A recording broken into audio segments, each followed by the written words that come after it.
STF मामले की जांच में जुटी है, लेकिन विरोधी शिवराज का इस्तीफा मांग रहे हैं। इसे मैं हत्या कहना चाहता हूँ, हर बच्चों में रुपये पढ़ने स्कूल जाए, ये हम सबकी ड्यूटी, हम सबका कर्तव्य है। इस मध्य प्रदेश की धरती पर एक समय ऐसा था जब 29 लाख बच्चे स्कूल में एडमिशन ही नहीं लेते। 29 लाख हम लोगों ने प्रयास किया, आप सबके सहयोग से। मध्य प्रदेश के मुखिया शिक्षा की बात कर रहे हैं, लेकिन उनके सूबे में शिक्षा के साथ खिलवाड़ हो रहा है। विरोधी कह रहे हैं कि उन्हें इस्तीफा दे देना चाहिए, क्योंकि शिक्षा में ये घोटाला अब तक का सबसे बड़ा घोटाला है। वजह उनको इस्तीफा देना चाहिए मुख्यमंत्री जी को।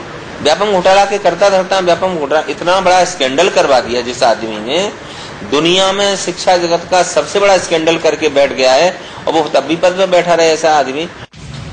दरअसल आपको समझाते हैं कि क्या है व्यापम घोटाला। ये है पूर्व जनसंपर्क मंत्री लक्ष्मीकांत शर्मा। रविवार को लक्ष्मीकांत को एसटीएफ ने उनके भोपाल स्थित घर से गिरफ्तार किया।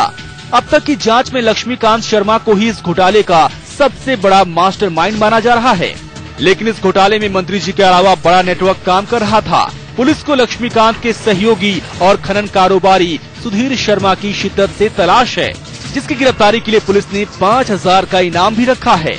इसके अलावा एसटीएफ को जिन लोगों पर शक है, उनमें व्यापम के 2 अधिकारी पंकज त्रिवेदी और नितिन महिंद्रा के नाम भी शामिल हैं। इतना ही नहीं, एसटीएफ लक्ष्मीकांत शर्मा के ओएसडी रहे ओपी शुक्ला को भी रडार पर रखे हुए है। इस घोटाले के तारों को जोड़ने के लिए एसटीएफ मंत्री से इन सभी का सामना करा रही है और पूछताछ कर रही है। इसके लिए बकायदा भोपाल में एसटीएफ के थाने के जिस कमरे में लक्ष्मीकांत को रखा गया है, वहां किसी को जाने की इजाजत नहीं है। साथ ही लक्ष्मीकांत शर्मा जिस कमरे में है, उसमें सीसीटीवी कैमरे लगाए गए हैं। लक्ष्मीकांत को एसटीएफ ने 20 जून तक रिमांड पर लिया है। दरअसल इस घोटाले में लक्ष्मीकांत के नीचे दलालों का बड़ा नेटवर्क था, जो अलग अलग शहरों में फैला हुआ था।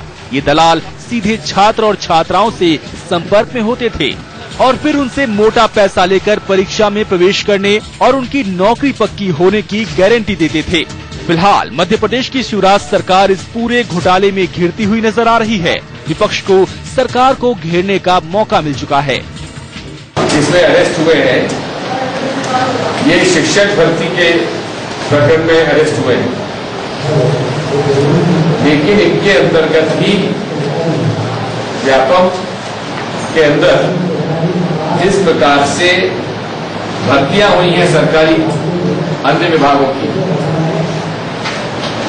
वो और मेडिकल कॉलेज के एडमिशंस, वो सारे केस एक साथ चलने चाहिए। व्यापम घोटाला में मंत्री जो लक्ष्मीकांत शर्मा, जो पुराने एजुकेशन मिनिस्टर, उनसे लेके तमाम अफसर इन्वॉल्व हैं और ये भागते रहे। कहीं सरकार ने कोई चेष्टा नहीं करी कि इन पे कोई कार्रवाई हो और दबाव नहीं बनाया। ये पूरा घोटाला बहुत लंबा चौड़ा है। अगर वाकई इसकी सही जांच हो जाए, इसको तो सीबीआई को सौंपना चाहिए। सीबीआई से जांच हो जाए तो मैं नहीं समझती कि इसके तार मुख्यमंत्री निवास से लेकर नीचे तक जुड़े हुए हैं।